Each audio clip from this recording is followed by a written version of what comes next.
장모 아픈 게 나랑 뭔 상관이야? 자기 엄마는 자기가 알아서 해야지. 그만 좀 징징거려. 제 엄마가 위암 3기 판정받은 날 남편이 TV 채널 돌리면서 내뱉은 말입니다.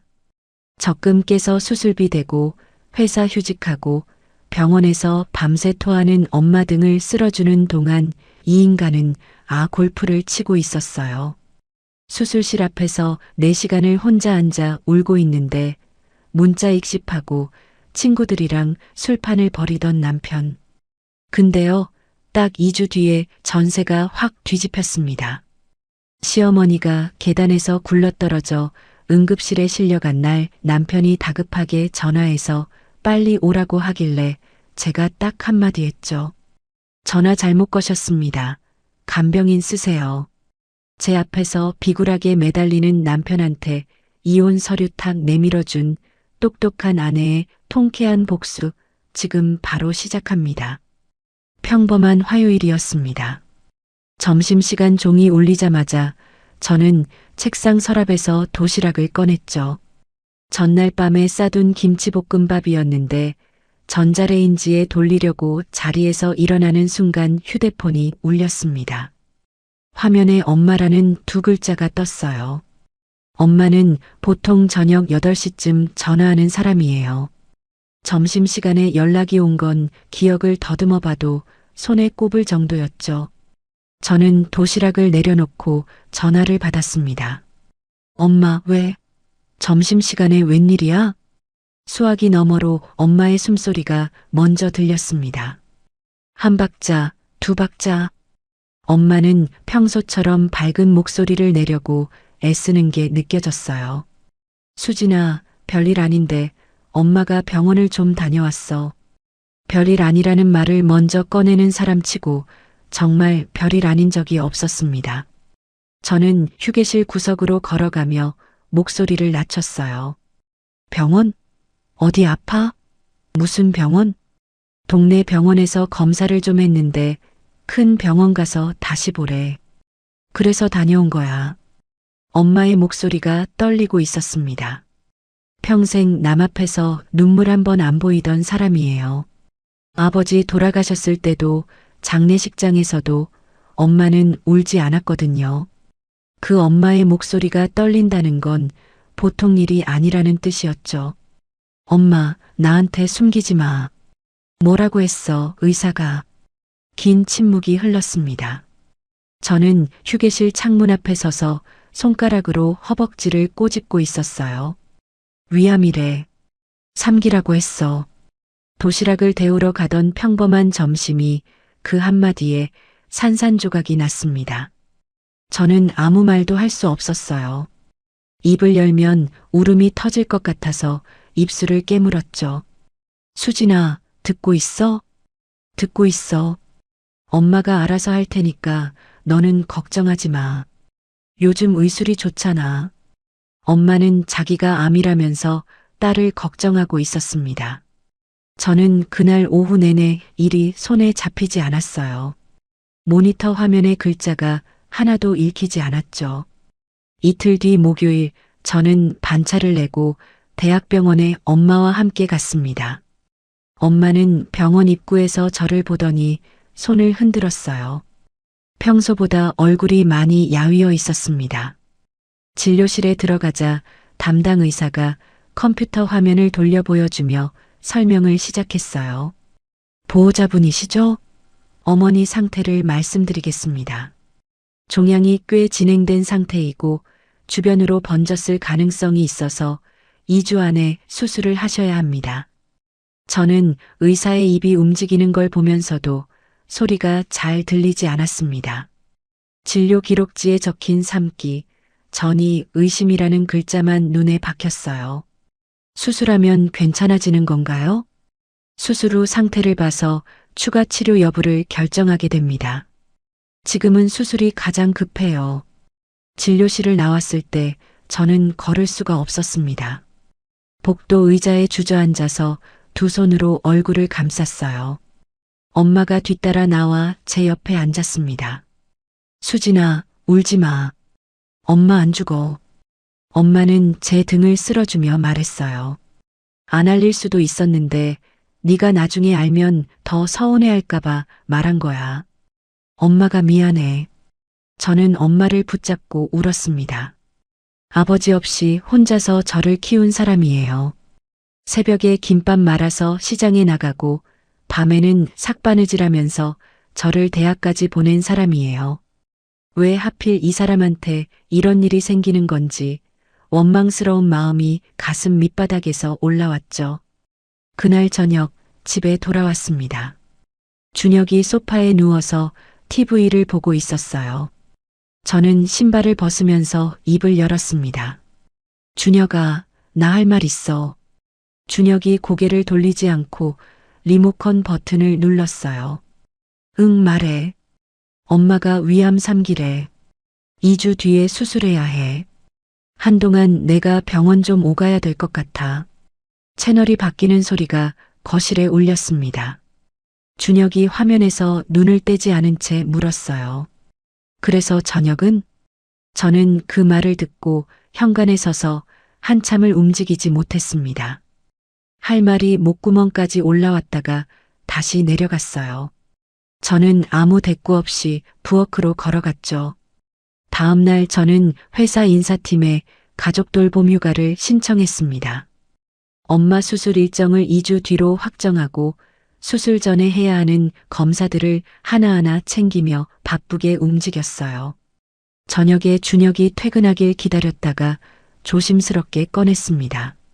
수술비가 꽤 나올 것 같거든. 우리 같이 좀 부담하면 안 될까? 준혁이 넥타이를 풀며 고개를 저었어요. 우리 형편의 처갓집 병원비까지 신경 쓸 여유가 어딨어. 장모님한테 형제분은 없어? 외동인 거 알잖아. 우리 엄마. 그래도 그건 내 쪽 집안일이잖아. 저는 더 말하지 않았습니다. 다음 날 은행에 가서 적금을 해지했어요. 7년 동안 모은 돈이었습니다. 통장에서 숫자가 빠져나가는 걸 보면서도 엄마를 생각하면 아깝지 않다고 속으로 되뇌었죠. 집에 돌아와 냉장고에 붙은 신혼여행 사진이 눈에 들어왔습니다. 제주도에서 찍은 사진이었어요. 이 결혼에서 내 편은 누구인가 하는 생각이 처음으로 스쳤습니다. 수술 전 주말, 저는 엄마 입원 준비물을 챙기러 친정집에 갔어요. 엄마는 이미 작은 가방에 짐을 다 싸놓고 있었습니다. 속옷, 수건, 칫솔, 미끄럼 방지 슬리퍼까지 반듯하게 넣어둔 가방을 보니 가슴이 먹먹했어요. 엄마, 나보고 챙기라고 하지 그랬어. 엄마가 환하게 웃었습니다. 내 짐은 내가 싸야지. 넣을 줄 알고 네가 좋아하는 깍두기 담가놨다. 저는 화장실에 들어가 문을 닫고 소리 없이 울었습니다. 엄마의 저 웃음 뒤에 얼마나 큰 두려움이 있는지 알았거든요. 그 시각 준혁은 친구들과 술을 마시고 있었다는 걸 나중에 알았습니다. 소라 남편 정태호가 그 자리에 있었어요. 정태호가 소라한테 전해준 말에 따르면 누군가 수진이 장모님 때문에 고생하겠다고 했을 때 준혁은 이렇게 대답했다고 합니다. 내가 뭘 어쩌겠어. 자기 엄마는 자기가 알아서 해야지. 입원 전날 밤 저는 마지막으로 한 번 더 부탁했어요. 수술 날만이라도 와줘. 엄마가 사위 얼굴 한 번 보면 힘이 날 거야. 준혁이 휴대폰을 만지작거리며 대답했습니다. 그날 거래처 미팅이 있어서 어떻게 될지 모르겠다. 저는 더 이상 말하지 않았어요. 입원 짐을 들고 현관을 나서는데 준혁이 뒤에서 한마디 했습니다. 수술 잘 될 거야. 그 한마디가 위로가 아니라 면죄부처럼 들렸습니다. 입원 당일 아침 저는 엄마와 함께 병원에 도착해 입원 수속을 밟았어요. 수술 동의서에 서명하는데 보호자란에 제 이름만 덩그러니 적혔습니다. 남편이란 사람의 빈자리가 종이 위에서 또렷하게 보였죠. 엄마가 병실 침대에 앉으며 물었습니다. 준혁이는 바쁜가 보다? 응, 회사에 중요한 일이 있대. 엄마가 고개를 끄덕이며 웃었어요. 그런데 엄마의 눈가가 붉어지는 걸 저는 놓치지 못했습니다. 엄마도 알고 있었던 거예요. 사위가 안 오는 게 바빠서가 아니라는 걸요. 수술 당일 아침 6시, 저는 병실 간이 침대에서 눈을 떴습니다. 엄마는 이미 깨어 있었어요. 창밖이 아직 어두운데 천장을 바라보고 계셨죠. 엄마, 잠 못 잤어? 아니, 좀 잤어. 너야말로 그 딱딱한 데서 허리 안 아프냐? 엄마가 억지로 웃어 보였습니다. 입술이 바짝 말라 있었어요. 수술 전날 자정부터 물 한 모금 못 드셨거든요. 간호사가 들어와 수술 가운으로 갈아입으라고 안내했습니다. 엄마가 커튼 뒤에서 옷을 갈아입는 동안 저는 휴대폰을 꺼내 준혁에게 전화를 걸었어요. 신호음이 길게 울렸습니다. 받지 않았어요. 한 번 더 걸었습니다. 역시 받지 않았죠. 저는 문자를 보냈습니다. 엄마 지금 수술실 들어간다. 와줄 수 있으면 와줘. 읽음 표시가 떴어요. 답장은 오지 않았습니다. 이동 침대에 누운 엄마가 수술실로 향할 때 저는 엄마 손을 꼭 잡고 복도를 걸었어요. 엄마의 손이 차가웠습니다. 수진아, 엄마 금방 나올게. 걱정하지 마. 응, 나 여기서 기다리고 있을게. 수술실 문 앞에서 엄마의 손을 놓아야 했습니다. 문이 닫히고 머리 위 빨간 불이 켜졌어요. 저는 대기 의자에 앉았습니다. 아무도 없었어요. 넓은 복도에 저 혼자였습니다.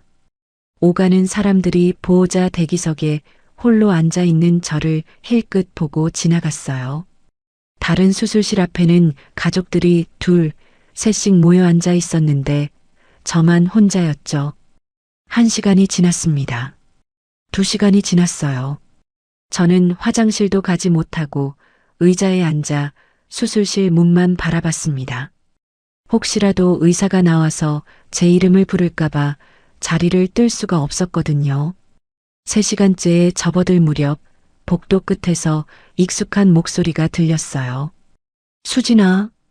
소라였습니다. 퇴근하자마자 달려온 거예요.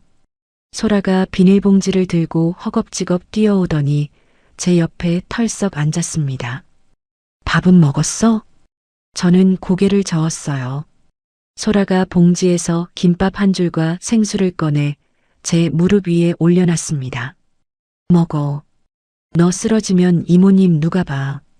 저는 김밥을 한 입 물고 씹다가 결국 참았던 것이 터졌어요. 눈물이 김밥 위로 뚝뚝 떨어졌습니다. 소라는 아무 말 없이 제 손을 잡아줬어요. 고마워, 소라야. 바보야, 이런 걸로 고마워하지 마. 소라가 제 등을 토닥이며 말했습니다. 저는 남편 얘기를 꺼내지 못했어요.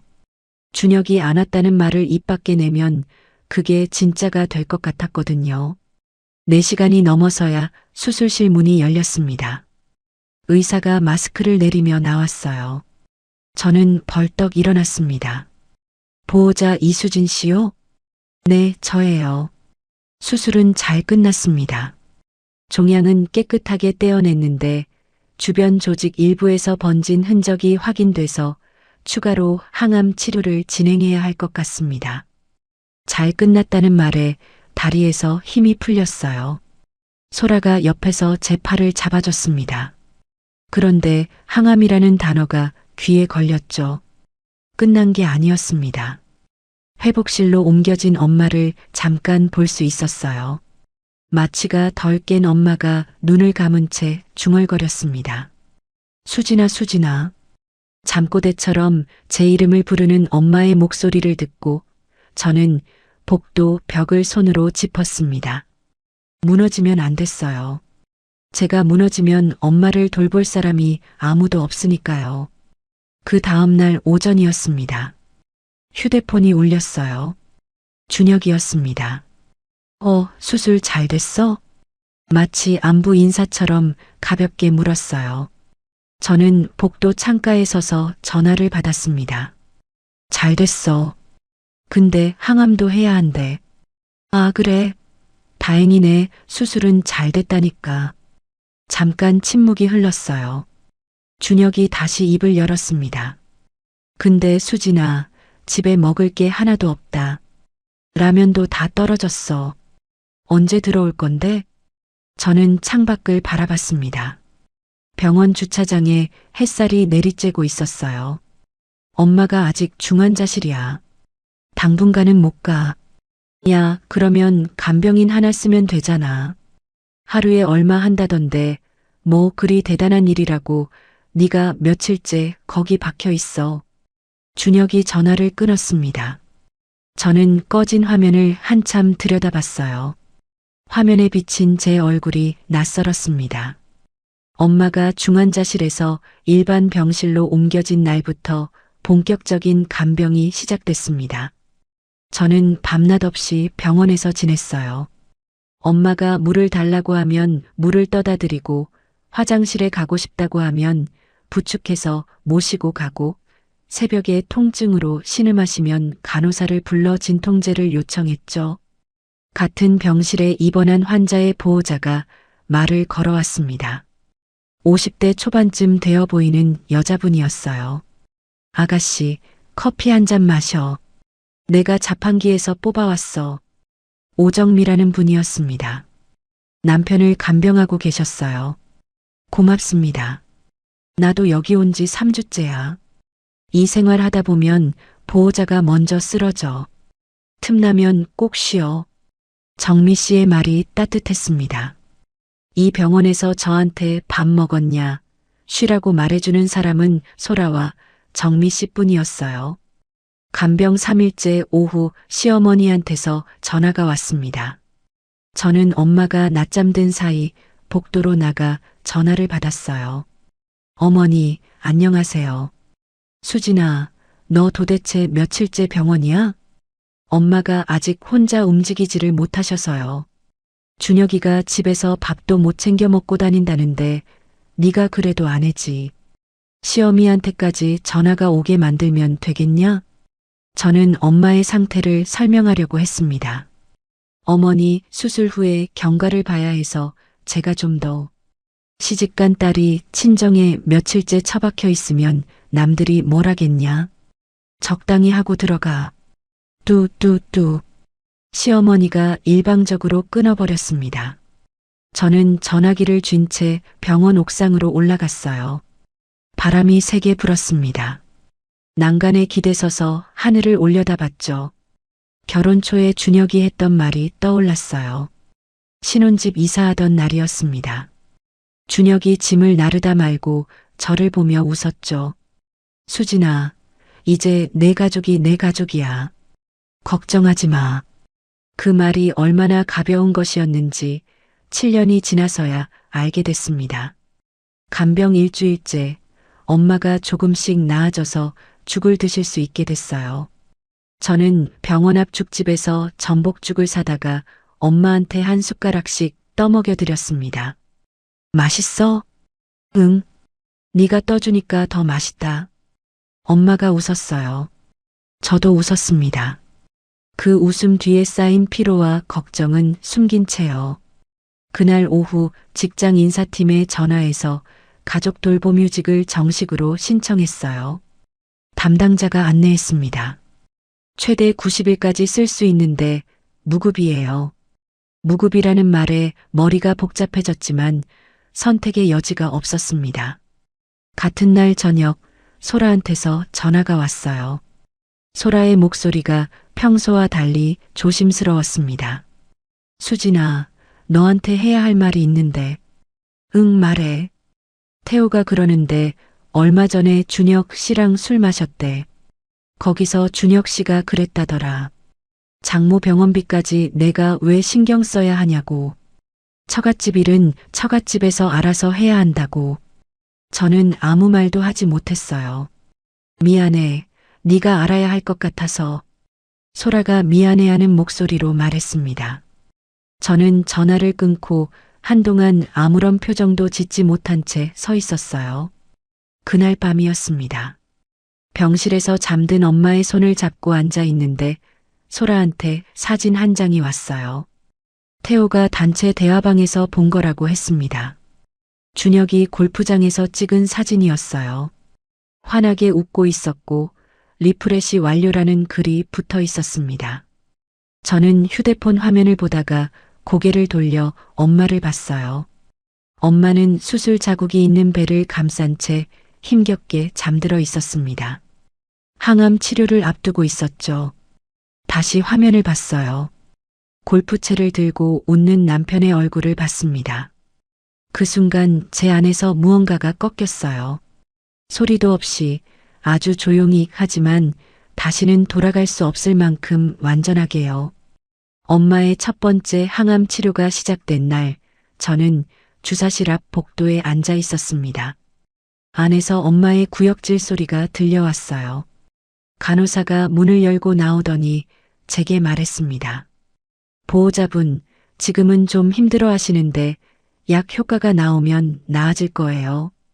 조금만 기다리세요. 저는 고개를 끄덕이고 다시 앉았습니다. 잠시 후 안으로 들어가니 엄마가 구토봉지를 붙잡은 채 침대 난간에 기대어 있었어요. 얼굴이 하얗게 질려 있었습니다. 엄마, 괜찮아? 괜찮아. 좀 울렁거려서 그래. 금방 나아질 거야. 엄마가 손등으로 입가를 닦으며 억지로 웃었어요.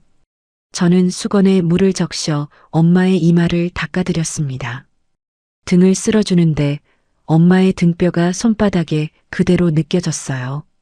수술 후로 살이 많이 빠진 거였죠. 치료가 끝나고 병실로 돌아와 엄마를 눕히고 저는 간호사실 옆 우편함에서 고지서를 꺼냈습니다. 항암 치료비 청구서였어요. 숫자를 보고 속으로 계산기를 두드렸습니다. 적금은 이미 깨졌고 돌봄휴직 중이라 월급도 없었어요. 남은 건 통장에 들어있는 얼마 안 되는 잔액뿐이었습니다. 그날 저녁 준혁한테서 전화가 왔어요. 저는 병실 밖 복도로 나가서 받았습니다. 수진아, 빨래가 산더미야.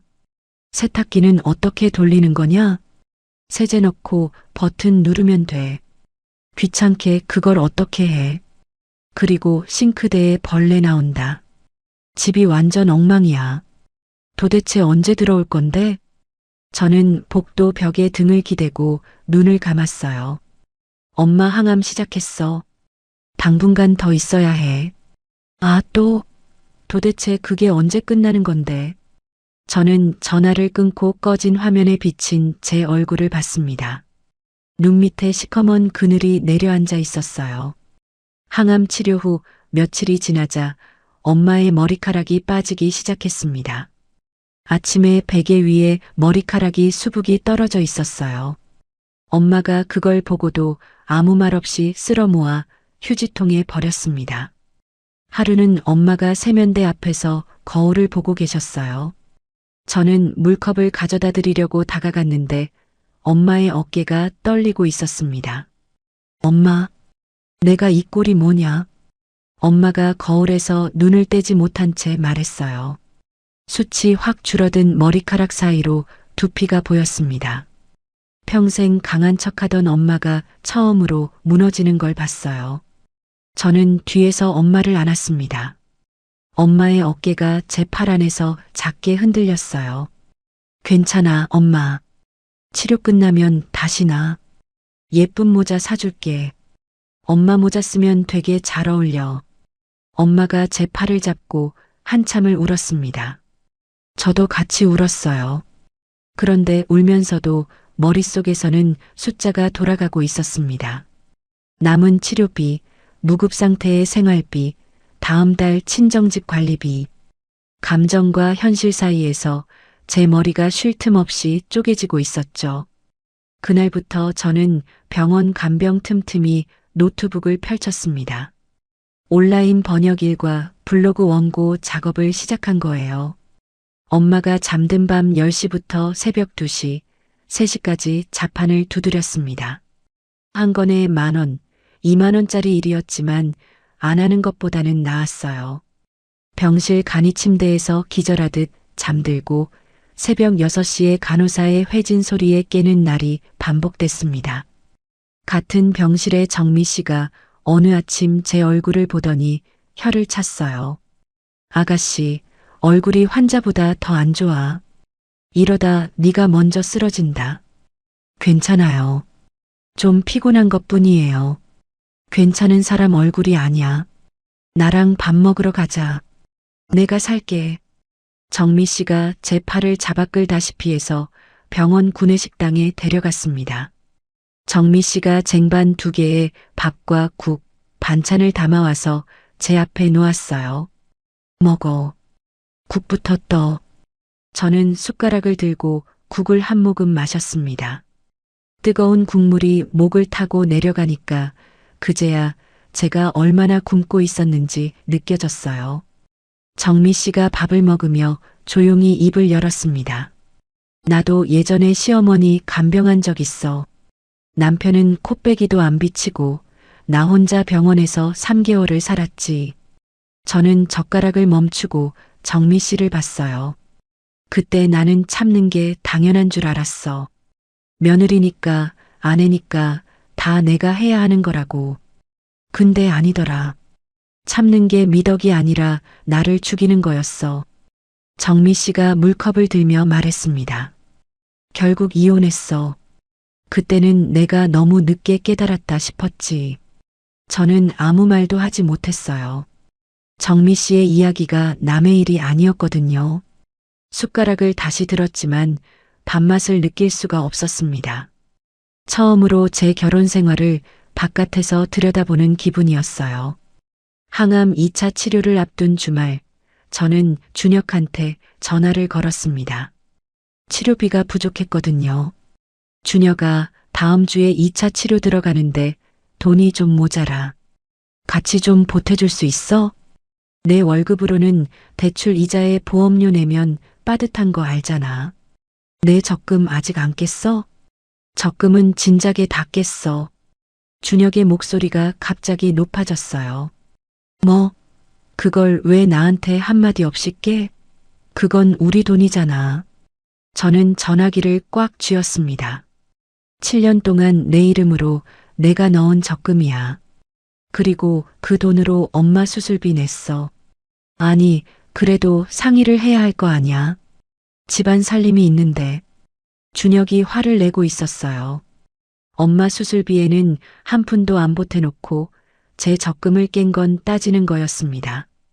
저는 더 말하지 않고 전화를 끊었어요.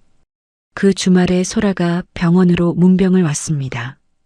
과일 바구니를 들고 병실에 들어온 소라가 엄마한테 인사했어요. 이모, 소라예요. 좀 어떠세요? 어머, 소라 왔어? 이것까지 가져오고. 이리 앉아. 엄마가 반가워하며 소라의 손을 잡았습니다. 소라가 과일을 깎아 접시에 담아들이자 엄마가 한 조각 드시며 말했어요. 우리 수진이 친구가 사위보다 낫다. 엄마가 웃으며 한 말이었는데 병실 안이 갑자기 조용해졌습니다. 소라가 저를 힐끗 봤어요. 저는 사과를 깎는 척 고개를 숙였습니다. 엄마가 사위의 빈자리를 모른 척 해왔지만 속으로는 다 세고 있었다는 걸 그 한마디에 알아챘거든요. 소라가 저를 병원 밖으로 데리고 나왔어요. 편의점에서 커피를 사서 벤치에 나란히 앉았습니다. 수진아, 너 이러다 진짜 쓰러져. 얼굴이 반쪽이 됐어. 괜찮아. 엄마가 나아지고 있으니까. 소라가 커피를 한 모금 마시고 잠시 망설이더니 입을 열었어요. 나 하나만 물어볼게. 준혁 씨 지난달에 골프채 새로 샀다는 거 알아? 뭐? 태호한테 자랑했대. 새 골프채 샀다고. 수진아, 네가 적금 깨고 부업하는 동안 그 사람은 골프채를 산 거야. 저는 커피를 들고 있던 손을 무릎 위에 내려놓았습니다. 분노가 올라와야 할 자리에 이상하게 아무것도 없었어요. 텅 빈 것 같으면서도 묘하게 가라앉은 느낌이었습니다. 분노 대신 어떤 확신이 자리를 잡았어요. 이 결혼이 어디로 가야 하는지, 제 안에서 답이 정해지고 있었습니다. 항암 2차 치료가 끝나고 엄마의 상태가 좀 안정됐습니다. 퇴원 일정이 잡혔어요. 저는 친정집에 가서 청소기를 돌리고 이불을 빨고 냉장고를 채웠습니다. 엄마가 퇴원해서 편하게 쉴 수 있도록 집안 구석구석을 정리했어요. 영양식 식단표도 만들어서 냉장고에 붙여놨습니다. 직장 복귀 일정도 인사팀과 조율했죠. 이 모든 과정에서 준혁이 한 일은 단 하나도 없었습니다. 퇴원 전날 정미 씨가 제게 다가왔어요. 정미 씨 남편도 다음 주면 퇴원이었거든요. 아가씨, 나도 곧 여기서 나가. 다음에 보기 힘들겠지? 정미 씨가 휴대폰을 꺼내며 말했습니다. 번호 교환하자. 힘들면 언제든 연락해. 밥이라도 같이 먹게. 저는 정미 씨의 번호를 저장하며 고개를 숙였어요. 병원에서 만난 이 낯선 분이 남편보다 더 든든했다는 사실이 고맙기도 하고 쓸쓸하기도 했습니다. 엄마 퇴원 날 택시를 타고 친정집으로 갔어요. 엄마가 차 안에서 창밖을 보며 조용히 말했습니다.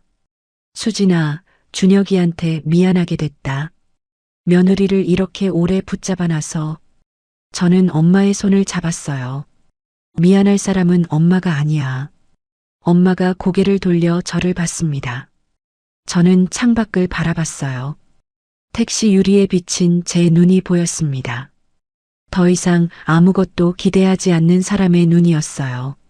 엄마를 친정에 모셔다 드리고 이틀 뒤 저는 집으로 돌아왔습니다. 현관문을 열고 들어서는 순간 냄새가 먼저 저를 맞았어요. 쉰내와 기름 냄새가 뒤섞인 공기였죠. 싱크대 위에 라면 냄비 3개가 겹쳐 쌓여 있었습니다. 배달 용기가 그 옆에 탑처럼 올려져 있었고 국물이 흘러내린 자국이 바닥까지 이어져 있었어요. 빨래 바구니에서 옷가지가 넘쳐 흘러 세탁기 앞까지 널려 있었고 거실 테이블 위에는 빈 맥주캔이 6개, 7개 나뒹굴고 있었습니다. 안방에서 게임 소리가 들렸어요. 저는 거실을 천천히 둘러봤습니다. 부엌, 거실, 현관, 화장실. 한 군데도 빠짐없이 눈에 새겨두듯 훑었어요. 준혁이 안방에서 고개를 내밀었습니다. 왔어? 배고픈데 뭐 좀 해줘. 배달 음식 이제 질려서 못 먹겠다. 저는 아무 대답 없이 안방으로 걸어가 문을 닫았습니다. 가방을 바닥에 내려놓고 침대 끝에 앉았어요. 한참을 그렇게 앉아 있었습니다. 다음 날 아침이었어요. 저는 눈을 뜨고 세면대에서 얼굴을 씻은 뒤 부엌으로 갔습니다. 싱크대 위에 라면, 냄비와 배달 용기가 그대로 있었어요. 저는 그것들을 건드리지 않았습니다. 제 컵 하나만 꺼내서 씻고 커피를 탔어요. 7년 결혼 생활에서 처음이었습니다. 남편의 뒷정리를 하지 않은 건요. 준혁이 잠에서 깨서 부엌으로 나왔어요. 식탁 위에 아무것도 차려져 있지 않은 걸 보더니 눈을 깜빡였습니다. 밥은? 저는 커피잔을 싱크대에 놓으며 가방을 집어들었어요. 바빠서 사 먹어. 현관문을 닫고 나오는데 뒤에서 준혁이 뭐라고 했지만 저는 듣지 않았습니다. 복귀 첫날 밀린 업무가 산더미였어요. 저는 모니터 앞에 앉아 하나씩 처리하면서 점심시간이 되기를 기다렸습니다. 12시가 되자 동료들이 우르르 식당으로 향했고 저는 자리에 남았어요. 휴대폰을 꺼내 검색창을 열었습니다. 협의 이혼 절차. 글자를 치는 제 손끝이 전혀 떨리지 않았어요. 스스로 놀랐습니다. 두려움이 있어야 할 자리에 아무것도 없었거든요. 만약을 위한 준비라고 속으로 말했지만 이미 마음은 정해져 있었죠. 그 주 수요일 점심 저는 회사 근처 구청 무료 상담센터를 찾아갔습니다. 좁은 상담실에 마주 앉은 변호사가 제 이야기를 들었어요. 결혼 기간 동안 생활비는 주로 누가 부담하셨어요? 거의 제가 냈어요. 남편은 자기 대출 이자랑 보험료 내고 나면 집에 넣는 돈이 거의 없었거든요. 그런 내역을 증명할 수 있는 자료가 있으면 좋겠어요. 카드 명세서라든지 계좌 이체 기록이라든지 미리 챙겨두세요. 변호사가 명함 한 장을 건네며 말했습니다. 이혼 전문으로 하시는 분 한 분 소개해 드릴게요. 도움이 될 겁니다. 저는 명함을 받아 지갑에 넣고 구청을 나왔어요. 돌아오는 길에 은행에 들러 지난 7년간의 카드 명세서 발급을 신청했습니다. 마트비, 공과금, 아파트 관리비, 식비. 전부 제 카드에서 나간 것들이었죠. 계좌 이체 내역도 뽑았어요. 기록을 한 장씩 넘길수록 숫자가 말해주고 있었습니다. 이 결혼에서 누가 살림을 굴려왔는지를요. 그 주 금요일 저녁이었습니다. 퇴근하고 집에 돌아왔더니 거실에서 낯익은 목소리가 들렸어요. 시어머니였습니다. 연락도 없이 서울에 올라오신 거였죠. 시어머니가 소파에 앉아 계셨고 준혁이 옆에 서 있었습니다. 저는 현관에서 신발을 벗으며 인사했어요. 어머니, 안녕하세요. 오신다고 미리 말씀해 주시지. 내가 우리 아들 집에 오는데 미리 말을 해야 해? 시어머니가 저를 아래 위로 훑어보며 말했습니다. 수진아, 앉아. 저는 시어머니 맞은편에 앉았어요. 준혁은 부엌 쪽에 기대서서 서 있었습니다. 내 어머니 아픈 건 불쌍하지. 그건 나도 안다. 근데 이 집 살림은 누가 하냐? 준혁이가 밥도 못 먹고 빨래도 못하고 얼마나 고생했는지 아냐? 시어머니가 손가락으로 거실을 가리켰어요. 아직도 치우지 못한 맥주캔 자국과 배달 전단지가 보였습니다. 네가 그래도 이 집 아내 아니냐? 남편이 이 꼴로 사는데 병원에만 처박혀 있으면 되겠어? 저는 시어머니의 눈을 바라봤습니다. 예전 같았으면 고개를 숙이고 죄송하다고 했을 거예요. 그런데 그날은 달랐습니다. 입이 먼저 움직였어요. 어머니, 그러면 어머니가 아프셔서 병원에 계실 때 준혁 씨가 저한테 이렇게 하면 괜찮으시겠어요? 시어머니의 얼굴이 굳었습니다. 눈이 커지더니 목소리가 한 옥타브 올라갔어요. 뭐, 지금 시어미한테 말대꾸를 하는 거냐? 준혁이 부엌 쪽에서 걸어오며 끼어들었습니다. 야, 수진아. 엄마한테 그게 무슨 말버릇이야. 저는 준혁을 봤어요. 제 편을 들어줄 거라는 기대는 이미 버린 지 오래였지만 이렇게 눈앞에서 확인하니 오히려 깨끗했습니다. 이 집에서 저는 가족이 아니었어요. 밥을 하고 빨래를 하고 치우는 사람이었을 뿐이죠. 어머니, 저 좀 씻고 올게요. 저는 자리에서 일어나 욕실로 들어갔습니다. 문을 잠그고 세면대 앞에 섰어요. 거울 속에 제 얼굴을 봤습니다. 이상하게 눈물이 나지 않았어요.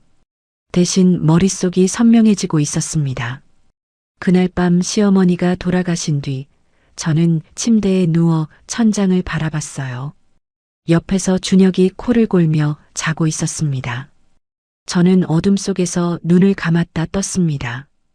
이혼이라는 단어가 더 이상 만약이 아니라 언제로 바뀌어 있었어요. 다음 주 월요일 저는 구청에서 소개받은 변호사 최지훈을 찾아갔습니다. 사무실에 앉아 상담료를 내고 정식으로 선임 계약을 했어요. 준비하신 자료 잘 정리하셨네요. 카드 명세서, 계좌 이체 내역, 시어머니 분 문자 메시지 기록까지. 이 정도면 충분히 갖춰진 편입니다. 최지훈 변호사가 서류를 넘기며 말했습니다. 혹시 상대방이 협의에 응하지 않을 가능성도 생각하고 계세요? 네. 준혁 씨가 쉽게 응하지 않을 것 같아요. 그러면 조정이나 재판까지 갈 수 있다는 것도 알아두세요. 어느 쪽이든 준비는 해두는 게 좋습니다. 사무실을 나와서 은행으로 갔어요. 제 이름으로 새 통장을 만들었습니다. 급여 이체 계좌를 새 통장으로 바꾸고 부업으로 모은 비상금도 따로 옮겨놨어요. 은행 창구에서 서류에 도장을 찍는데 손이 떨리지 않았습니다. 감정 없이 사무적으로 처리하는 제가 낯설었지만 동시에 한 번도 느껴보지 못한 것이 느껴졌어요. 주도권이었습니다. 엄마의 자택 요양을 돕기 위해 퇴근 후 주 2회 친정을 다녔습니다. 엄마의 약 챙기는 시간을 메모해두고 식사 준비를 해놓고 다음 검진 일정을 확인했어요. 엄마한테는 이혼 준비 이야기를 꺼내지 않았습니다. 준혁이가 요즘 좀 나아졌냐? 엄마가 식탁에서 물었어요. 저는 밥을 뜨며 대답했습니다. 응, 신경 써주더라. 거짓말이었어요. 엄마의 회복에 걸림돌이 될 만한 건 전부 차단해야 했거든요. 어느 저녁이었습니다. 준혁이 퇴근하고 거실에서 전화 통화를 하고 있었어요. 저는 안방에서 노트북으로 일하다가 소리를 듣게 됐습니다. 수진이 요즘 좀 이상해. 예전처럼 안 챙겨줘. 밥도 잘 안 하고 말도 없고. 준혁이 친구한테 투덜거리는 목소리였어요. 모르겠다. 친정엄마 간병하더니 사람이 변한 거 아냐? 저는 노트북 화면을 바라봤습니다. 준혁은 아직도 모르고 있었어요. 제가 변한 게 아니라 멈춘 거라는 걸요. 7년 동안 혼자 굴리던 바퀴를 더 이상 밀지 않기로 한 것뿐이라는 걸 준혁은 끝까지 이해하지 못할 거라는 확신이 들었습니다. 그 다음 주 최지훈 변호사와 두 번째 면담을 했어요. 이혼 서류 초안을 함께 검토했습니다. 상대방이 합의에 응하면 가장 빠르지만 응하지 않을 경우 법원에 조정을 신청하게 됩니다. 그래도 안 되면 재판까지 갈 수 있어요. 준혁 씨는 체면을 많이 따지는 사람이에요. 쉽게 도장 안 찍을 겁니다. 그래서 증거가 중요합니다. 생활비 분담 내역, 시어머니 문자 기록, 간병 기간 중 배우자의 부재를 입증할 수 있는 것들 다 정리해 두세요. 저는 고개를 끄덕이고 사무실을 나왔습니다. 밖에 해가 지고 있었어요. 퇴근길 사람들 사이를 걸으며 생각했습니다. 겉으로는 평소와 다름없는 하루였어요. 출근하고 일하고 퇴근하고 집에 돌아가는 하루. 하지만 그 안쪽에서는 전혀 다른 시간이 흐르고 있었죠. 이혼 준비를 하면서도 겉으로는 달라진 게 없었습니다. 출근하고 일하고 퇴근 후에는 엄마를 돌보고 집에 돌아와서는 제 방에서 노트북을 펼쳤어요. 준혁은 제가 뭘 하는지 관심도 없었죠. 서로 같은 집에 살면서 각자의 하루를 살고 있었습니다. 어느 날 오후였어요. 회사에서 보고서를 쓰고 있는데 휴대폰이 울렸습니다. 화면에 시어머니 번호가 떴어요. 또 잔소리 전화겠거니 했는데 받아보니 목소리가 달랐습니다.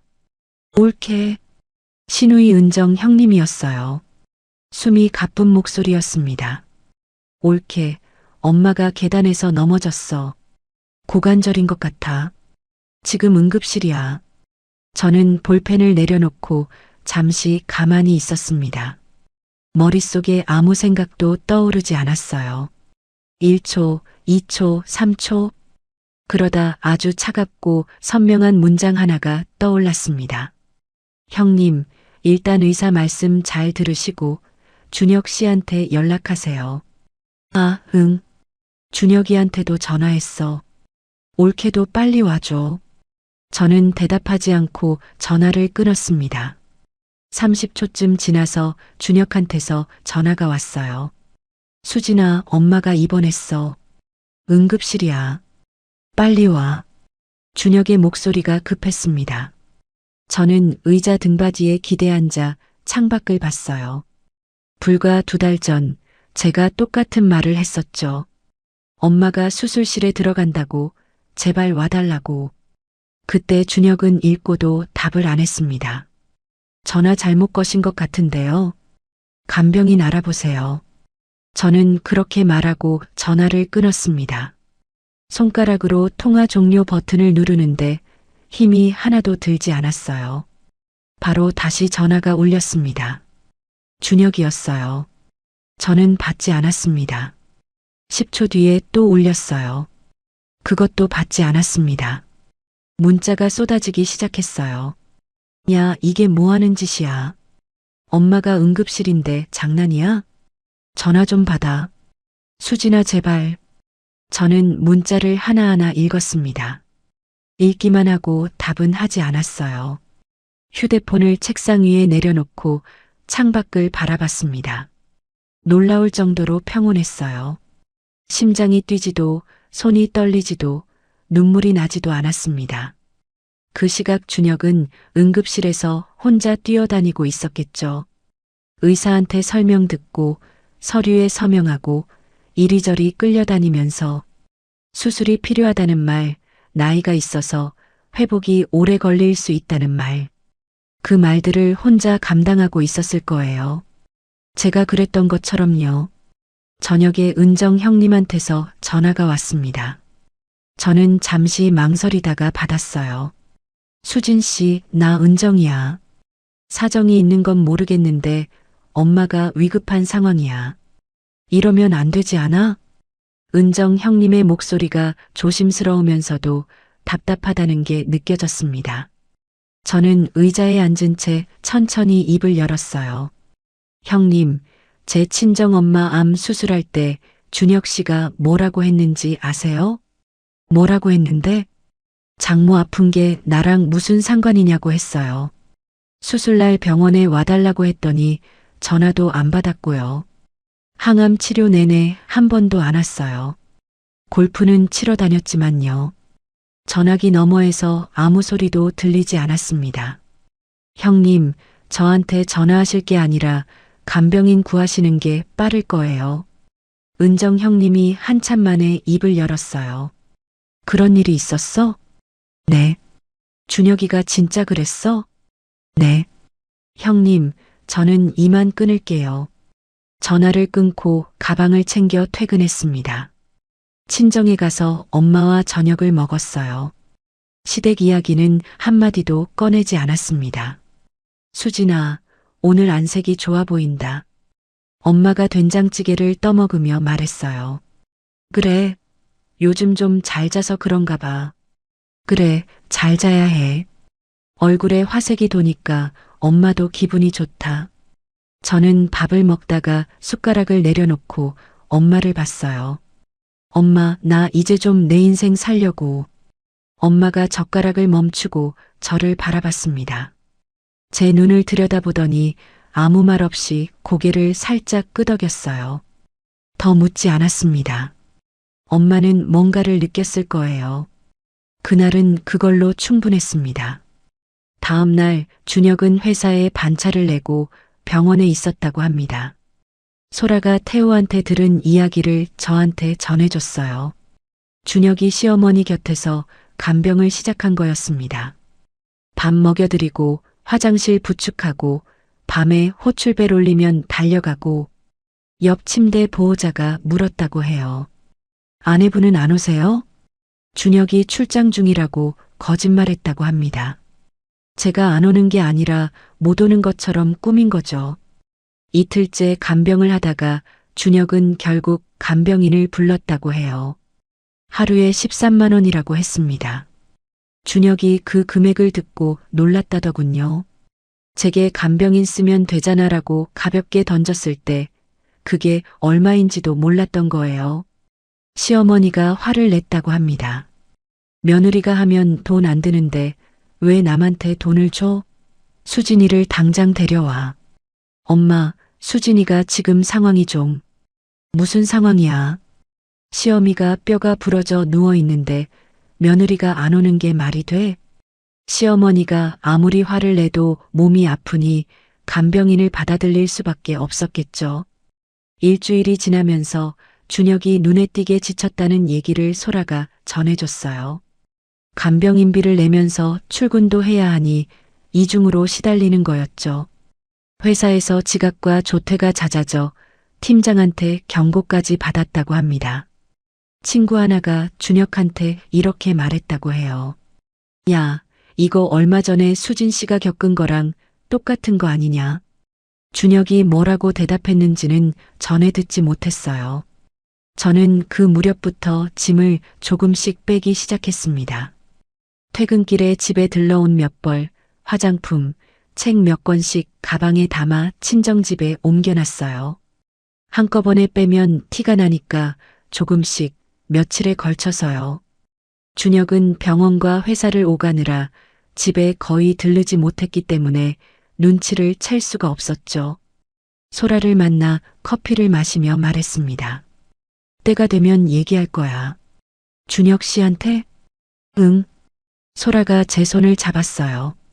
네가 결정한 거면 나는 무조건 내 편이야. 알지? 알아. 고마워. 집으로 돌아가는 길에 생각했습니다. 준혁이 지금 겪고 있는 것들을 통해 뭔가를 깨달으면 좋겠다는 마음이 어딘가에 남아 있었어요. 1%쯤 되는 아주 작은 기대였죠. 저는 그 미련을 가만히 들여다봤습니다. 인정했어요. 아직 이만큼 남아 있었구나. 그리고 놓아주기로 했습니다. 그날 밤 친정집에 맡겨둔 짐을 정리하면서 옷장에 걸린 제 코트 주머니에서 오래된 영수증 한 장이 나왔어요. 결혼 2년 차에 준혁이랑 같이 갔던 식당 영수증이었습니다. 둘이 삼겹살을 구워 먹고 웃었던 날이었어요. 저는 그 영수증을 한참 들여다보다가 쓰레기통에 넣었습니다. 손을 털고 옷장 문을 닫았어요. 짐을 옮긴 지 일주일쯤 됐을 때였습니다. 평일 저녁 퇴근해서 회사 건물 밖으로 나오는데 누군가 제 앞을 가로막았어요. 준혁이었습니다. 양복 넥타이가 비뚤어져 있었고 눈 밑에 다크서클이 짙게 내려앉아 있었어요. 예전에 보던 얼굴이 아니었습니다. 수진아. 준혁이 제 팔을 잡았어요. 옷장이 비어 있더라. 이게 뭐 하는 짓이야? 집에 안 들어올 거야? 엄마는 아직 병원인데. 저는 준혁의 손을 가만히 내려다봤습니다. 회사 동료들이 퇴근하며 우리를 힐끗힐끗 쳐다보고 있었어요. 여기서 이러지 말고 저기 가서 얘기하자. 저는 준혁의 손을 뿌리치고 길 건너 카페로 걸어갔습니다. 준혁이 뒤따라왔어요. 카페 안구석 자리에 마주 앉았습니다. 저는 가방에서 서류 봉투를 꺼내 테이블 위에 올려놨어요. 이게 뭔데? 이혼 합의서야. 준혁이 서류 봉투를 보더니 코웃음을 쳤습니다. 콧바람을 내뿜으며 의자 등받이에 기대 앉았어요. 야, 지금 장난해? 친정엄마 간병한다고 힘들었던 거 나도 알아. 근데 그걸로 이혼까지 하자고? 지금 피곤해서 예민한 거 아니야? 저는 준혁의 눈을 바라봤습니다. 아직도 사태를 파악하지 못하고 있었어요. 제가 왜 이 자리에 서류를 들고 앉아 있는지, 지난 몇 달간 무슨 일이 있었는지 전혀요. 마지막 확인이었습니다. 준혁아, 한 번만 잘 들어. 저는 가방에서 파일 한 묶음을 더 꺼냈어요. 카드 명세서, 계좌 이체 내역, 날짜별로 정리한 표, 결혼하고 7년 동안 생활비를 누가 냈는지 여기 다 있어. 마트비, 관리비, 공과금, 식비. 거의 다 내 카드에서 나갔어. 준혁의 눈이 서류 위를 훑었습니다. 엄마 수술비도 내 적금 깨서 냈어. 너한테 같이 부담하자고 했을 때 뭐라고 했는지 기억나? 처갓집 병원비까지 신경 쓸 여유 없다고 했잖아. 그건 그때 상황이. 내가 엄마 간병하는 동안 너 뭐 했어? 술 마시고, 골프 치고, 새 골프채 사고. 소라 남편 태호가 다 봤어. 너 술자리에서 장모 아픈 게 나랑 무슨 상관이냐고 했다며. 준혁의 얼굴에서 여유가 사라졌습니다. 입술을 달싹이더니 커피잔을 만지작거렸어요. 처음으로 상황이 심각하다는 걸 알아차린 표정이었죠. 태호가 증인으로 설 수 있어. 알아? 준혁이 고개를 떨구었습니다. 한참을 그렇게 있다가 목소리를 낮췄어요. 내가 좀 못한 건 인정해. 근데 부부 사이에 이런 일로 이혼까지 해야 해? 내가 다시 잘할게. 진짜로. 이런 일이라는 게 뭔데? 저는 테이블 위에 놓인 서류를 손가락으로 가리키며 말했습니다. 내 엄마가 암으로 죽을 수도 있었어. 수술실에 들어가는데 나 혼자 앉아 있었어. 4시간 넘게. 내 전화는 안 받았고 문자는 읽고도 씹었잖아. 그게 너한테는 그냥 이런 일이야? 준혁이 대답하지 못했어요. 두 손으로 얼굴을 감싸더니 한참을 그 자세로 있었습니다. 카페 안에 다른 손님들의 웃음소리가 들렸어요. 우리 테이블만 조용했죠. 서류 읽어보고 연락해. 저는 자리에서 일어나 가방을 들었습니다. 준혁이 고개를 들어 저를 올려다봤어요. 입술이 떨리고 있었지만 저는 더 앉아있을 이유가 없었습니다. 카페를 나오니 소라한테서 전화가 왔어요. 어땠어? 생각보다 담담했어. 서류 꺼내놓으니까 오히려 시원하더라. 잘했어. 수진아, 진짜 잘했어. 소라의 목소리가 울먹였어요. 저는 웃으며 대답했습니다. 울지 마. 울 사람은 나인데. 전화를 끊고 부동산을 찾아가는 길이었습니다. 친정집 근처에 원룸을 알아보려고요. 걸어가는데 갑자기 다리가 멈췄어요. 부동산 앞 유리문에 비친 제 모습이 보였습니다. 7년이라는 시간이 한꺼번에 밀려왔어요. 신혼집에서 처음 밥을 차리던 날, 명절에 시댁에서 전을 부치던 밤, 둘이 소파에 앉아 TV를 보며 웃던 저녁. 전부 진짜였던 시간들이에요. 그 시간들이 가슴팍을 눌렀습니다. 잠깐이었어요. 저는 숨을 한번 크게 내쉬고 부동산 문을 밀고 들어갔습니다. 친정집 근처 소형 원룸 계약을 마쳤어요. 보증금은 크지 않았고 당장 들어갈 수 있는 방이었습니다. 친정에 맡겨두었던 짐을 새 방으로 옮겼어요. 이틀 뒤 시어머니가 퇴원해서 준혁이 사는 집으로 갔다는 소식을 소라가 전해줬습니다. 며느리 없는 집에서 준혁이 시어머니를 돌보고 있다고요. 시어머니가 준혁한테 뭐라고 했는지도 들었어요. 수진이를 데려와. 무릎이라도 꿇어. 시어머니 입장에서는 며느리가 돌아와야 본인이 편하니까요. 반성이 아니었어요. 불편함을 없애고 싶은 거였죠. 준혁은 합의서에 서명하지 않았습니다. 예상한 대로였어요. 저는 최지훈 변호사와 상의해서 법원에 이혼 조정 신청서를 냈습니다. 결혼 기간 동안 제가 부담한 생활비가 전체의 70%가 넘는다는 기록, 시어머니가 보낸 문자 메시지들 전부 증거로 정리해서 제출했어요. 조정에서 합의가 되면 가장 빠르고요. 안 되면 재판으로 넘어갈 수 있습니다. 최지훈 변호사가 말했어요. 저는 고개를 끄덕였습니다. 어느 쪽이든 준비는 돼 있었거든요. 며칠 뒤 소라가 태호한테 들은 이야기를 전해줬어요. 은정 형님이 준혁을 찾아갔다고 합니다. 은정 형님이 준혁한테 이렇게 말했대요. 솔직히 수진 씨 입장에서 생각해봐. 네가 그렇게 했으면 나라도 떠났어. 준혁이 자기 누나한테까지 그런 말을 듣고 충격을 받았다고 합니다. 은정 형님이 덧붙였대요. 엄마한테는 내가 말할 테니까 너는 수진 씨한테 진심으로 사과부터 해. 사과요. 문제는 사과할 시간이 이미 지나버렸다는 거예요. 수술실 앞에서 혼자 앉아있던 그 4시간 동안 와야 했고 엄마가 항암 치료로 머리카락이 빠지던 그때 한 번이라도 얼굴을 비춰야 했어요. 지금 와서 하는 사과는 사과가 아니라 뒤늦은 수습일 뿐이죠. 조정 기일을 기다리는 동안 엄마의 정기 검진에 동행했습니다. 3차 항암 후 경과를 확인하는 날이었어요. 병원 대기실에서 번호를 기다리며 엄마 옆에 앉았는데 엄마가 제 손을 잡았어요. 수진아, 결과가 안 좋으면 어쩌지? 괜찮을 거야, 엄마. 이번에 좋다고 할 거야. 제 목소리가 떨렸는지 엄마가 오히려 제 손을 꽉 쥐어줬어요. 진료실에 들어가니 의사가 컴퓨터 화면을 보며 말했습니다. 수치가 많이 떨어졌어요. 경과가 좋습니다. 이 추세가 이어지면 경과 관찰 단계로 넘어갈 수 있겠어요. 엄마와 저는 진료실을 나와 복도에서 서로를 끌어안았습니다. 몇 달 전 같은 병원, 같은 복도에서 주저앉아 울었던 날이 떠올랐어요. 그때와 지금 같은 장소인데 전혀 다른 눈물이었습니다.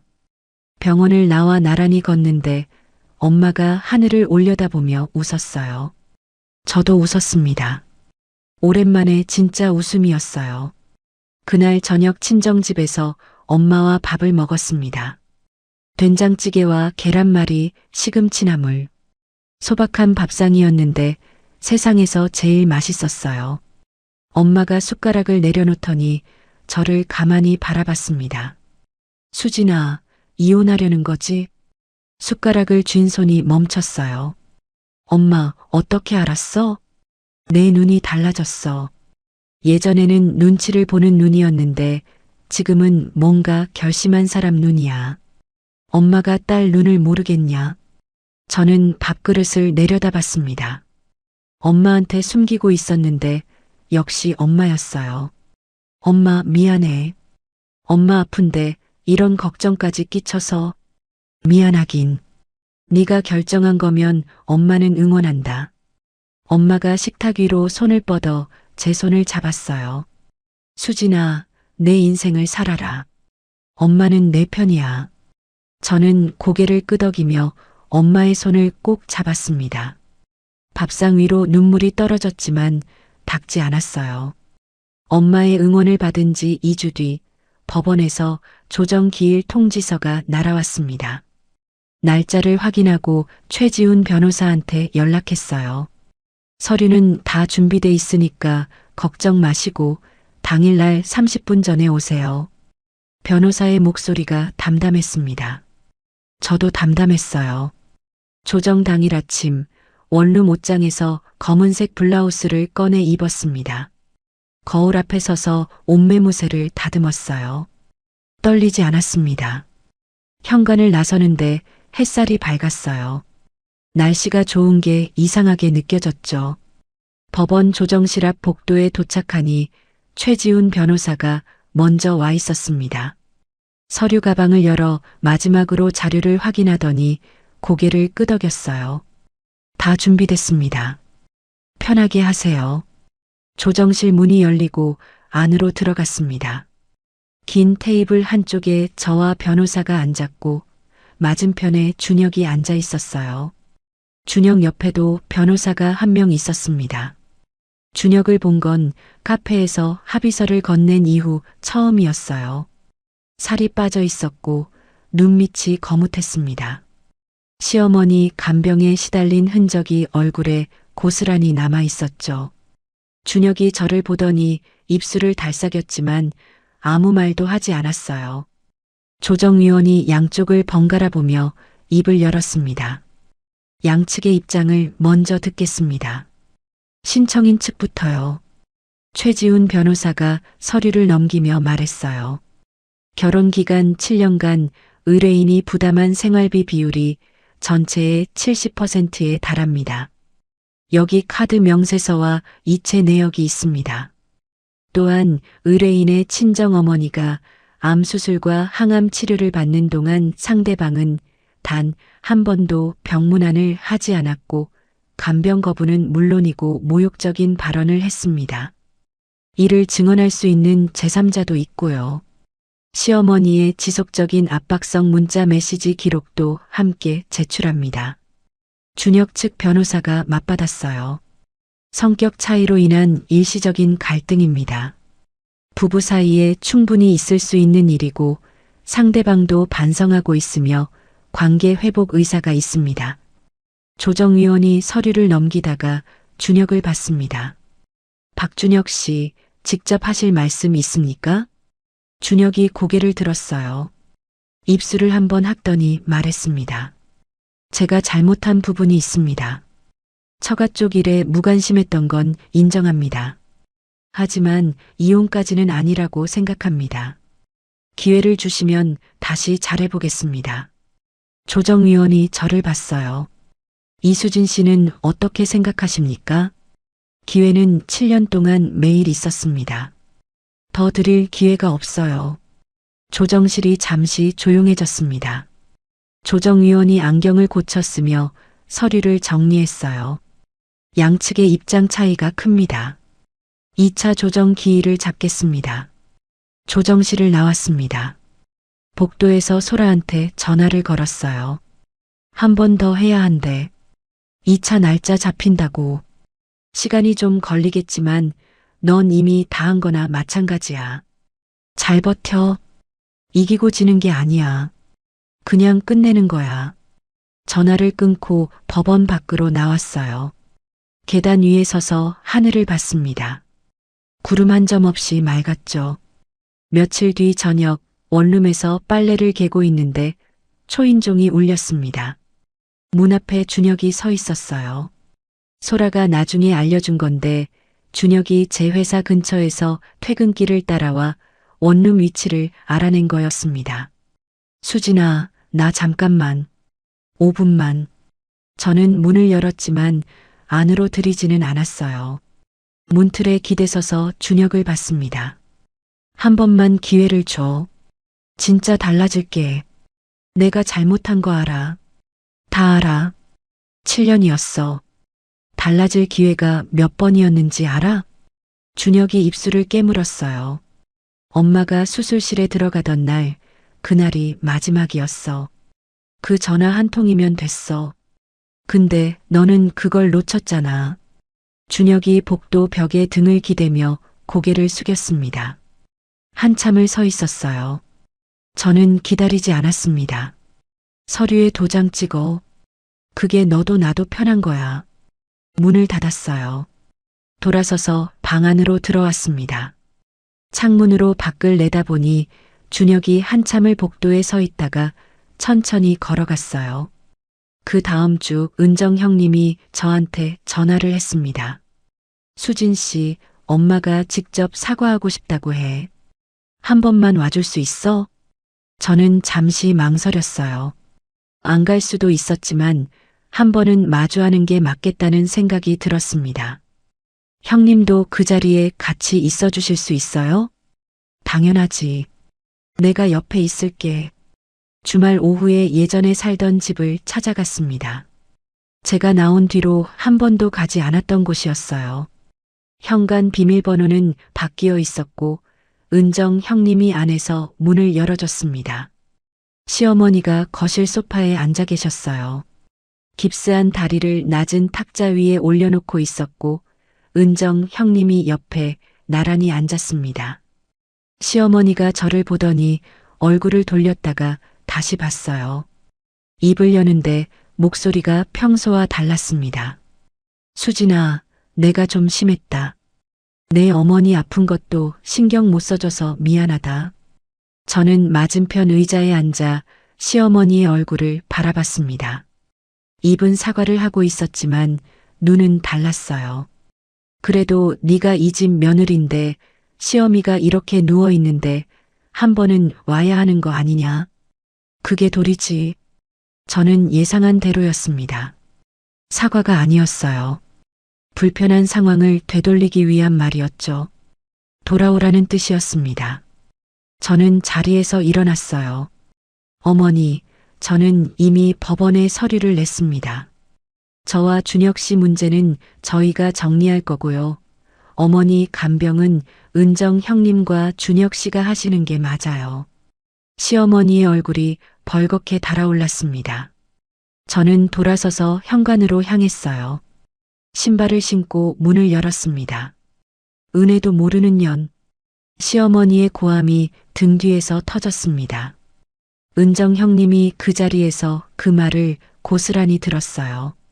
저는 돌아보지 않고 문을 닫았습니다. 그 뒤 은정 형님이 준혁한테 연락했다고 합니다. 엄마가 수진 씨한테 한 말 나 다 들었어. 이러면 재판 가서 더 불리해져. 더 끌지 마. 합의해. 준혁이 결국 뜻을 꺾었어요. 변호사를 통해 합의 의사를 전해왔습니다. 제가 낸 조건 대부분을 수용하겠다고요. 저는 몇 가지 수정사항을 보내고 최종 조율에 들어갔습니다. 2차 조정 기일이 잡혔습니다. 양쪽이 합의 조건에 동의했어요. 조정이 성립됐고 조정 조서가 만들어졌습니다. 이혼이 법적으로 확정된 거죠. 조정실을 나오는 길에 준혁이 뒤에서 불렀어요. 수진아. 저는 멈춰섰습니다. 정말 이렇게 끝나는 거야? 저는 돌아서서 준혁을 봤어요. 준혁의 눈이 붉어져 있었습니다. 끝나는 게 아니야. 원래 자리로 돌아가는 거야. 저는 돌아서서 법원 복도를 걸었습니다. 한 발자국, 두 발자국. 뒤를 돌아보지 않았어요. 법원 밖 계단 위에 섰습니다. 5월의 햇살이 얼굴 위로 내려앉았어요. 저는 왼손을 들어 약지에 끼워져 있던 반지를 빼서 가방 안주머니에 넣었습니다. 7년 동안 끼고 있던 반지가 빠진 손가락이 가벼웠어요. 그 가벼움이 손끝에서 시작해서 손목, 팔, 어깨, 온몸으로 퍼졌습니다. 휴대폰을 꺼내 소라한테 문자를 보냈어요. 끝났어. 계단을 내려왔습니다. 이혼이 확정되고 일주일이 지났습니다. 저는 원룸에서 짐을 싸고 있었어요. 친정엄마 집 근처에 조금 더 넓은 오피스텔을 구했거든요. 원룸보다 창이 컸고 햇빛이 잘 들어왔습니다. 이사 당일 소라와 소라 남편 태호가 아침부터 와줬어요. 태호가 박스를 나르며 말했습니다. 형수님, 이거 무거운 건 뒤에 놓을까요? 아, 네. 감사합니다. 소라가 옷가지를 정리하다가 저를 불렀어요. 수진아, 커튼 뭐 색으로 할 거야? 여기 창이 크니까 밝은 색이 좋겠다. 아이보리 어때? 좋지. 나중에 같이 사러 가자. 짐을 풀고 식기를 찬장에 하나씩 넣었습니다. 밥그릇, 국그릇, 접시, 머그컵. 전부 제가 고른 것들이었어요. 결혼 생활 7년 동안 식기는 항상 시어머니가 보내주신 걸 쓰거나 준혁이 골라온 걸 썼거든요. 제 취향대로 공간을 꾸며본 게 처음이었습니다. 혼자서 웃음이 나왔어요. 소라가 제 옆에서 그릇을 닦아주다가 물었습니다. 뭐가 웃겨? 아니, 그냥 그릇 하나 놓는 게 이렇게 좋은 건지 몰랐어. 소라가 어이없다는 표정을 짓다가 같이 웃었어요. 다음 날 엄마를 새 집에 초대했습니다. 현관문을 열고 들어온 엄마가 실내화를 신고 거실을 둘러봤어요. 어머, 깨끗하네. 여기 좋다. 엄마, 여기 앉아. 밥 차려놨어. 식탁에 나란히 앉았습니다. 콩나물국에 달걀말이, 멸치볶음, 깍두기. 소박한 밥상이었는데 엄마가 숟가락을 들다 말고 창밖을 봤어요. 햇볕 잘 들어서 좋다. 엄마의 눈이 젖어 있었습니다. 숟가락을 쥔 손이 떨리고 있었어요. 엄마, 울지 마. 밥맛 없어지잖아. 안 울어. 눈이 부셔서 그래. 엄마가 손등으로 눈가를 훔치며 웃었어요. 저도 웃었습니다. 밥을 먹으며 이런저런 얘기를 했어요. 다음 검진이 언제더라? 다음 달 8일이야. 그때 같이 가고 검진 끝나면 맛있는 거 먹으러 가자. 엄마 뭐 먹고 싶어? 냉면. 물냉면 먹고 싶다. 좋아, 냉면 먹자. 엄마와 둘이서만 밥을 먹는 게 이렇게 편한 건지 몰랐어요. 눈치 볼 사람도 없고 미안해할 이유도 없고 시간이 온전히 우리 둘의 것이었습니다. 직장에 복귀한 뒤로 오히려 일에 집중이 잘 됐어요. 예전에는 퇴근 시간이 다가오면 저녁 메뉴를 고민하고 준혁의 기분을 살피고 집안일 목록을 머릿속으로 돌렸거든요. 지금은 퇴근하면 제 시간이었습니다. 점심에 소라와 밥을 먹으며 말했어요. 이상하게 요즘 일이 재밌어. 소라가 젓가락으로 반찬을 집으며 물었습니다. 갑자기 내 시간이 온전히 내 거니까 그런 것 같아. 퇴근하고 뭘 해도 내 선택이잖아. 그게 이렇게 다른 건지 몰랐어. 당연하지. 네가 원래 일 잘하는 사람이야. 그동안 에너지가 딴 데로 다 빠져나간 거지. 소라가 물컵을 들며 말했어요. 진짜 얼굴이 달라졌다. 피부도 좋아지고. 잘 자서 그래. 요즘 통잠 자거든. 주말에 대학 동창 모임이 있었습니다. 소라가 연락해서 끌어낸 거예요. 오랜만에 만난 친구들이 저를 보더니 눈을 동그랗게 떴어요. 수진아, 무슨 좋은 일 있어? 분위기가 다른데. 저는 커피잔을 내려놓고 웃으며 말했습니다. 이혼했어. 테이블이 조용해졌어요. 친구들이 서로 눈치를 보다가 한 명이 조심스럽게 물었습니다. 괜찮아? 응. 좋은 일 맞아. 제가 웃으니까 친구들도 하나둘 웃기 시작했어요. 누군가 축하해야 하는 거야? 하고 묻자 소라가 대신 대답했습니다. 당연하지. 건배하자. 커피잔을 부딪히며 웃었어요. 신기했습니다. 남편 하나가 빠졌을 뿐인데 저를 둘러싼 관계들이 오히려 또렷해졌어요. 누가 진짜 제 사람인지가 선명하게 보였거든요. 모임에서 돌아온 저녁 휴대폰에 메시지가 하나 와 있었습니다. 은정 형님이었어요. 올케, 아니 이제 올케는 아니지만 수진 씨 미안하고 고마웠어. 앞으로 잘 살아. 저는 메시지를 읽고 한참 화면을 바라봤습니다. 결혼 생활 내내 가까워지기 어려웠던 사람이에요. 그런데 마지막에 와서 유일하게 상황을 있는 그대로 봐준 사람이 은정 형님이었죠. 짧은 답장을 보냈습니다. 형님도 건강하세요. 감사했습니다. 엄마의 정기 검진 날이 왔어요. 병원에 함께 갔습니다. 대기실에서 번호를 기다리며 나란히 앉았는데 엄마가 제 무릎을 톡톡 쳤어요. 수진아, 오늘 좋은 소식이면 좋겠다. 좋을 거야. 엄마 요즘 밥도 잘 먹고 얼굴에 살도 올랐잖아. 진료실에 들어가니 의사가 검사 결과를 보며 말했습니다. 수치가 정상 범위 안에서 안정적으로 유지되고 있어요. 이 추세가 다음 검진까지 이어지면 경과 관찰을 마무리하는 것도 논의할 수 있겠습니다. 엄마가 의사의 말을 듣고 두 손을 모았어요. 저는 엄마의 팔을 잡고 진료실을 나왔습니다. 복도에서 엄마가 저를 끌어안았어요. 수진아, 엄마 살았다. 당연하지. 엄마는 오래오래 살아야지. 몇 달 전 같은 복도에서 울었던 기억이 떠올랐어요. 그때는 무서워서 울었고 지금은 기뻐서 울었습니다. 좋은 결과를 축하하려고 엄마와 근교의 작은 온천 여관으로 1박 여행을 갔어요. 노천탕에 나란히 앉아 발을 담갔습니다. 따뜻한 물이 발끝을 감싸자 엄마가 깊게 숨을 내쉬며 말했어요. 살아있으니까 이런 것도 하네. 앞으로 이렇게 자주 다니자. 엄마 가고 싶은데 다 가자. 그래. 가을에 단풍 보러 가자. 속리산 가고 싶다. 속리산 좋지. 가자. 엄마와 나란히 앉아 저녁 하늘을 바라봤습니다. 눈치 볼 사람도 없고 미안해할 이유도 없었어요. 그냥 엄마와 딸 두 사람만의 시간이었습니다. 여행에서 돌아온 다음 날 아침이었어요. 오피스텔 창가에 앉아 커피를 마시며 휴대폰을 꺼냈습니다. 병원에서 만났던 정미 씨한테 메시지를 보냈어요.